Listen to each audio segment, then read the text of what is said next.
എല്ലാവർക്കും പുതിയൊരു വീഡിയോയിലേക്ക് സ്വാഗതം. ഞാൻ ഈ തോട്ടിയായിട്ട് ഇവിടെ നിൽക്കുമ്പോ എന്തിനാന്ന് ഓർക്കും അല്ലെ? ഇത് കണ്ടോ ഒരു മരം, ആത്തയാണ് കേട്ടോ. നമ്മുടെ ആത്തക്ക കേക്കാവോ? ഈ ബസ് വണ്ടി പോകുന്നതിന്റെ ഒരു എരപ്പാട്ടോ ഇത്.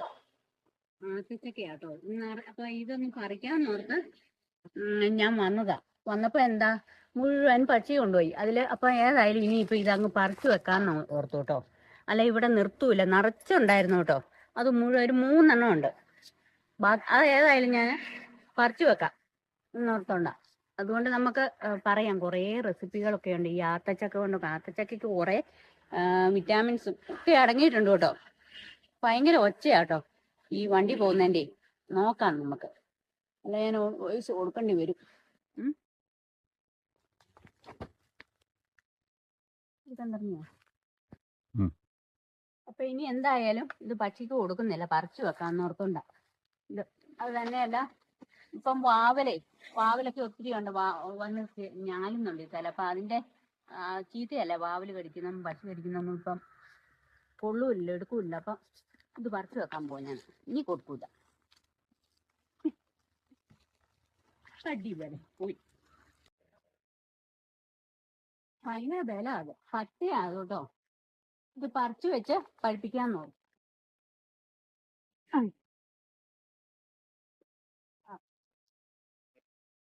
ഇത് കണ്ടോ, ഇതാ സാധനം. നന്നായിട്ട് പഴുത്തു വരുന്നത് അറിയാവുന്നതായിരിക്കുമല്ലോ കേട്ടോ, എല്ലാവർക്കും അറിയാം. പക്ഷെ ഇതിന്റെ നല്ല സൂപ്പർ ആയതുകൊണ്ട് ഷെയ്ക്കൊക്കെ ഉണ്ട്. അപ്പൊ ഇതാ ഞാൻ മുഴുവൻ പറിച്ചു. ഇനി അയ്യോണ്ട പോയി. പക്ഷിക്ക് കൊടുക്കുന്ന പ്രശ്നമില്ല. ഒരെണ്ണം പഴമുണ്ട് കേട്ടോ. ബാക്കി ഇതെല്ലാം പച്ച. അത് പിന്നെ പഴുത്തിട്ട് കാണിക്കാം കേട്ടോ. എല്ലാം പച്ച കൊണ്ടുപോയി. ഇതുണ്ടോ, ഇത് കളർ ഇങ്ങനെ വേറെ കളർ വരും കേട്ടോ. പക്ഷെ അതുവരെ ഈ പക്ഷി നിർത്തിയേക്കൂല. ഒരെണ്ണം പച്ചയുണ്ട്, അത് കാണിക്കാട്ടോ. അത് നന്നായിട്ട് പഴുത്ത്. എന്ത് പറ്റിയോ കണ്ടില്ല പക്ഷി, അതാ. അപ്പൊ ഇനി നമുക്ക് ഞാൻ കഴിക്കട്ടെ. അപ്പൊ ഇതിൽ ഒരെണ്ണം പഴുത്തമുണ്ടെന്ന് പച്ചയെന്ന് പക്ഷേ പറഞ്ഞു പോയതാട്ടോ. ഇത് ഒരെണ്ണം പഴുത്തമുണ്ടായിരുന്നു, അതൊന്ന് നോക്കാട്ടോ. ആ പക്ഷി കണ്ടില്ല കേട്ടോ, അതാ. പക്ഷെ ഉണ്ടല്ലോ, ഇന്നലെ ഞങ്ങൾ ഇതിന്റെ ഒരെണ്ണം കഴിച്ചു. പക്ഷെ നല്ല സ്വാദാണ്. ഇതുവരെ അത് നിന്നു പോകുമായിരുന്നു അവിടെ. ഇത് കണ്ടോ, ഇതാണ് ഇതിന്റെ. ഇനിയല്ല, ശരിക്കും ഇതൊന്നുകൂടെ പഴുപ്പ് ഇത്തിരി കൂടിപ്പോയി. പക്ഷെ നല്ല സ്വാദം. അതിൻ്റെ ഈ കുരുവാണിത്. ഈ വിത്തുണ്ടല്ലോ, ഇത് പാകെ കിളിപ്പിക്കാൻ പറ്റും കേട്ടോ. ഇത് പിന്നെ എന്താന്ന് വെച്ചാൽ, ഇതിന്റെ ബഡ് മേടിക്കാൻ കിട്ടും നമ്മുടെ നഴ്സറിയിൽ നിന്ന്. അത് ഒരു 2 വർഷം അല്ലെ 3 വർഷം വേണ്ടി വരും അത് ഉണ്ടായി വരാൻ. ഇത് വെറുതെ, ഇതിന് പ്രത്യേക വളങ്ങൾ പോലും വേണ്ട. ഞങ്ങളുടെ പറമ്പിലൊക്കെ ഇത് ഇഷ്ടം പോലെ ഉണ്ട് കേട്ടോ.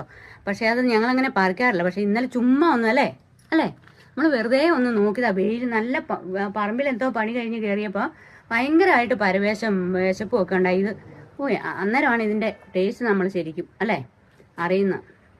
ഇതാണ്, ഇത് കണ്ടോ. ഒത്തിരി വിറ്റാമിനുകളുടെ ഒക്കെ ഒരു ഉറവിടം തന്നെയാണ് ഇത് കേട്ടോ. ഇത് കണ്ടോ, ഇതിന്റെ ഇങ്ങനെ സ്പൂൺ കൊണ്ട് കോരി. എന്താ പറ്റ, അത് പഴുത്തിട്ട് കാണാം. ഉണ്ടോ, എന്നെ സ്വാദാന്നറിയാം. നല്ല രസമുണ്ട്. നല്ല നമ്മുടെ സീതപ്പഴം ഇല്ലേ, സീതപ്പഴമാണ് മുള്ളാത്തന്നൊക്കെ പറയുന്നത് അല്ലേ. അതിന്റെ ഒരു വകഭേദമാണെന്ന് തോന്നുന്നു അല്ലെ. അതിന്റെ ഏറെക്കുറെ അതിന്റെ ഒരു സ്വാദാണ്. ആ സീതപ്പഴത്തിന്റെ ഒരു സ്വാദായിട്ടാണ് എനിക്ക് തോന്നുന്നത്. കാണിച്ചു തരാം അതിന്റെ കുരുവൊക്കെ. കഴിച്ചു കഴിയട്ടെ എന്നിട്ട് കാണിക്കാം കേട്ടോ. അപ്പൊ ഇത് കണ്ടോ, അതിന്റെ കുരുവാട്ടോ ഇത് കറുത്തിരിക്കുന്നു അല്ലേ. അതുണ്ടല്ലോ, കഴുകി ഉണങ്ങി വെക്കും. എന്നിട്ട് ഞങ്ങൾ അത് കിളിപ്പിക്കും. അങ്ങനെയാണ്. അപ്പൊ ഇതാണ് നമ്മുടെ ഒരു പറമ്പിൽ ഇഷ്ടം പോലെയുള്ള ഒരു മരത്തിൽ നിന്നുണ്ടായ ഒരു പഴം കാണിക്കാൻ വേണ്ടിയിട്ടാണ് കേട്ടോ ഇന്നത്തെ ഈ വീഡിയോ ആയിട്ട് ഞാൻ വന്നത് കേട്ടോ. അപ്പോൾ ഇതെല്ലാവർക്കും അറിയാവുന്നതായിരിക്കും. പക്ഷേ അതിൻ്റെ ഗുണങ്ങൾ ഒത്തിരി ഗുണങ്ങളാണ്. കാണാനും നല്ലതാണ്, കഴിക്കാനും നല്ലതാണ്. സൂപ്പർ ഇമ്പോർട്ടൻ്റ് ആണ്. അപ്പോൾ ഇന്നത്തെ ഈ വീഡിയോ ഇവിടെ വെച്ച് വൈൻഡപ്പ് ചെയ്യാം കേട്ടോ. മറ്റൊരു വീഡിയോയുമായി വരുന്നവരെ ബായ്. അപ്പോൾ എല്ലാവരും വീഡിയോ ഇഷ്ടമായാലും എല്ലാവരും ഒന്ന്, ചെറിയ വീഡിയോ അല്ലേ, എല്ലാവരും ഒന്ന് ലൈക്ക് ചെയ്യണം കേട്ടോ, ഷെയർ ചെയ്യണം, കമൻറ്റ് ചെയ്യണം. ആദ്യമായിട്ട് കാണുന്നവരാണെങ്കിൽ ഒന്ന് സപ്പോർട്ട് ചെയ്യണേ. ബായ്.